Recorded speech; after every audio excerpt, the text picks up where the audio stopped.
Praise be to God, there is no other God except God. Verse 113 in the Quran says that the Jews said that the Christians have no basis, while the Christians said that the Jews have no basis. Although both of them read the scripture. Such are the utterances of those who have no knowledge. So it is the people who are not knowledgeable who will label one group as a group with no scriptural basis, or the other group as a group with no scriptural basis. And this is because the ignorant people fail to admit that actually all the people of the scripture must have at least a little bit of scriptural basis. Otherwise, God would not call them people of the scripture. They must have some scriptural basis, at least some. They are not completely without basis. However, how much of the scripture do they follow? That is another question.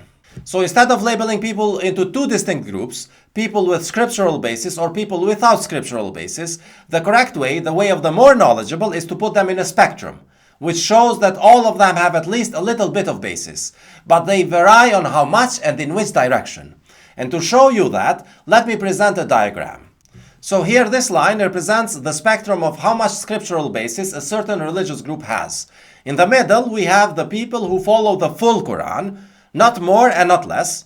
To the left, we have the people who follow less than the Quran. So they follow parts of the Quran, but not everything. And to the right, we have the other groups who follow more than the Quran, meaning that they add other books as religious sources on top of it. So the best place here is to be at the center of this line, which shows that you have the most basis. And the further away from this center you are, the worse it is, the less scriptural basis you have. So now let me present the different groups of people of the scripture in their approximate appropriate place. Here they are. Let me present them one by one. In the middle we have the submitters, us. We follow the full Quran and nothing more than the Quran, and nothing less than the Quran. Then to the left we have the half-submitters. They follow the Quran partially. They follow only the parts of the Arabic Quran which Rashad Khalifa managed to translate. I mean, Rashad Khalifa spoke the truth, but he as an English translator could not potentially cover all the truth.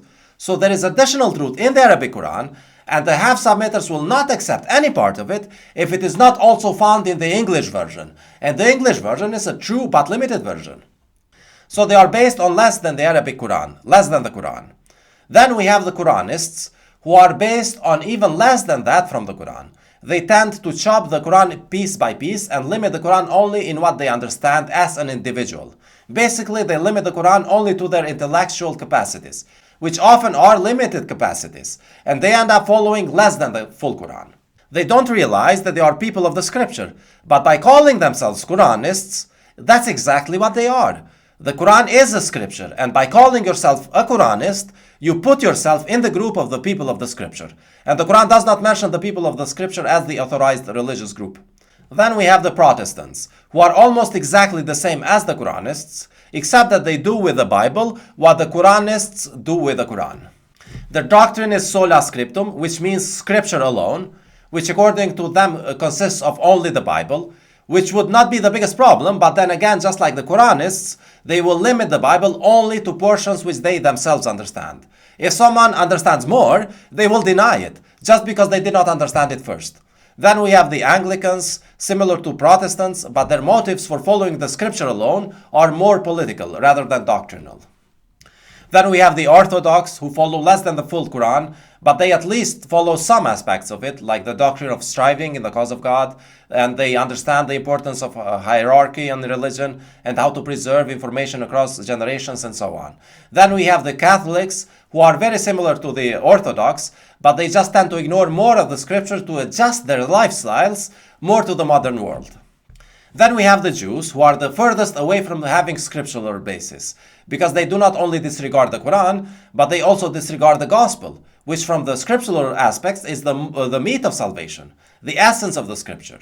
The gospel is the essence, and the Torah is the details, while the Quran is a summary of both.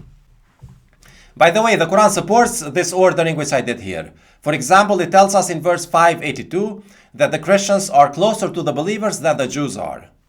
Anyway, let me present now the religious groups who are to the right of this spectrum. They are people who follow more than the Quran.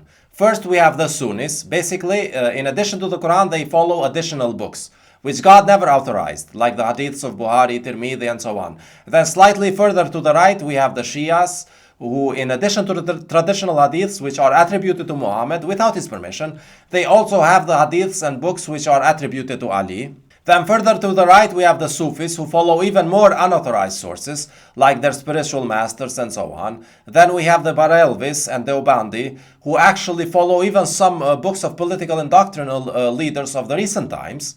And then we have the Ahmadiyya, who in addition follow additional books of their leader, who are very human books, but they consider them almost equal to the Quran, if not completely equal. And then we have the Baha'is, who follow books which they think supersede the Quran, which is why they are furthest to the right. Just like the Jews end up ignoring the Quran by following very little of it, the Baha'is end up ignoring the Quran by following completely something else. I put them here because they say that they accept the Quran. But once you see their other books, they have almost no basis in the Quran. So this is the spectrum of the people of the scripture, depending on how much basis they have in following the Quran. The full Quran, and nothing more than the Quran. We should be following the full Quran, no more, no less. Now, as time passes, these rectangles which I'm presenting here will actually stretch, meaning that there will be more variation within any of those groups, and as variation of individuals within each group increases, the variation between the groups themselves will decrease. So the groups will become more and more similar.